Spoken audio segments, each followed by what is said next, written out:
இப்போது ஆரம்பமாகிறது இந்திய வரலாற்றின் மிகப்பெரிய மோதல்களில் ஒன்று, மூன்றாம் மைசூர் போர். 1790 முதல் 1792 வரை இந்தியா முழுவதும் பதட்டம் நிரம்பியிருந்தது. அந்த நேரத்தில் கவர்னர் ஜெனரலாக பொறுப்பேற்றவர் லார்டு காரன்வாலிஸ். அவர் மனதில் ஒரே நோக்கம், திப்பு சுல்தானை முற்றாக ஒடுக்க வேண்டும். அந்த போரின் பின்னணியில் இரண்டு பெரிய சக்திகள் உருவானன. ஹைதராபாத் நிஜாம், மராத்திய கூட்டமைப்பு. இவர்கள் இருவரும் ஆங்கிலேயருடன் கைகோர்த்து திப்புவுக்கு எதிராக ஒன்றுபட்டார்கள். ஹைதராபாத் நிஜாம் ஆங்கிலேயருக்கு போருக்கு தேவையான படை, பணம், ஆயுதம் எதையும் தாராளமாக வழங்கினார்.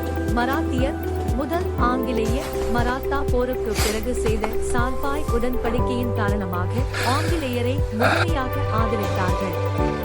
இதனால் ஆங்கிலேயரின் சக்தி இன்னும் உயர்ந்தது.